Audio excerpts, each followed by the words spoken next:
உடம்பு சூட்டை 5 நிமிஷத்தில் குறைக்க இந்த ஒரு மூலிகை மட்டும் பயன்படுத்துங்க.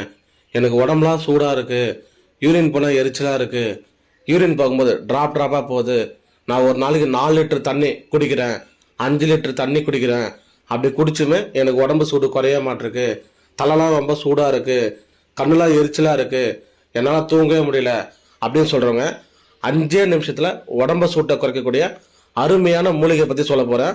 மூலிகை கவனிங்க, செய்முறையை கவனிங்க. 4 லிட்டர் குடிக்கிற தண்ணி எடுத்துக்கங்க. 4 லிட்டர் குடிக்கிற தண்ணி எடுத்துக்கங்க. வெட்டி வேர் 10 கிராம் எடுத்துக்கங்க. ஒரு தண்ணியில் வச்சு நல்லா கழுவிடுங்க. கழுவிட்டு வெட்டி வேரை பார்த்தீங்கன்னா 4 லிட்டர் தண்ணியில் போட்டுருங்க. போட்டு 1 மணி நேரம் ஊற விட்டுருங்க. 1 மணி நேரம் கழிச்சு அந்த தண்ணியை குடிங்க.